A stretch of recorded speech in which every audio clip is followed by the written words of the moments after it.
Hey guys, welcome back to the channel. The reason I'm covering this is there were a lot of floods and a lot of people who lost their lives. Now, the reason why this is important is they didn't get a lot of warnings on their cell phones or anything. Like, a lot of people was just caught blindsided, and it actually caused a lot of damage. So we're actually going to go over some clips about the lives that were lost today. If you give that like and subscribe, that'd be much appreciated.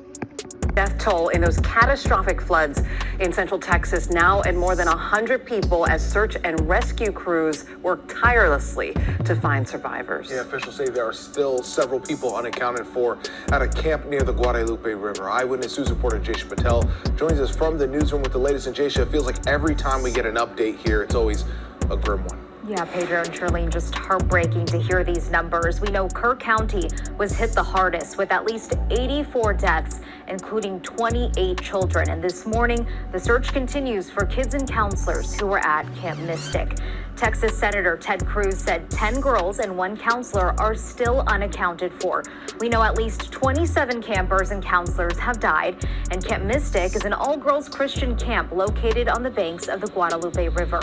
750 young girls and counselors were there before the flooding swept through the area, and many agencies are involved in the ongoing ground and air search for missing people in Texas. Officials said more than 850 people had been rescued, and Senator Ted Cruz says for now the focus remains on search and rescue, but in the coming weeks and months, he said he hopes to take a look at the timeline of exactly what happened and when warnings went out to see if something could have been done better. New Jersey native and U.S. Coast Guard rescue swimmer Scott Ruskin is among the first responders who helped save 165 people at Camp Mystic. The real heroes, I think, were the kids on the ground. Like, those guys are heroic, and you know, they were dealing with some of the worst times of their lives, and they were staying strong, and that helped inspire me to kind of get in there and help them out. And President Trump is expected to visit Texas on Friday to take a look at the damage. Back to you. Jaisha, thank you. While the search for any possible survivors continues, there are questions about whether more could have been done to alert people on what was happening. ABC's Matt Gutman is on the ground in Kerrville, Texas. People want to know, could more have been done? Could there have been a better warning system that may have saved lives? And today we spent time with Stuart Gross, a first responder.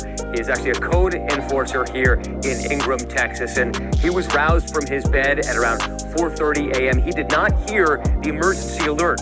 It was the fire department that woke him up. And we've heard so many of those stories that people were woken up by their neighbors, by the police, by the fire department, that they did not hear, or maybe they didn't have reception on their phones, the emergency alert. And so many questions are being presented to local government and state government. What happened here? Could more have been done? Could more have been done? That is the absolute question. Our thanks to Matt Gutman for that. Rescuers are going to continue. As you guys just peeped in these last clips that I showed you, a lot more could have been done. So this is the reason why I brought these clips to you, is because I don't know where you live at, but I'm pretty sure we all get affected by this weather. So it's just to keep an eye out. Don't trust the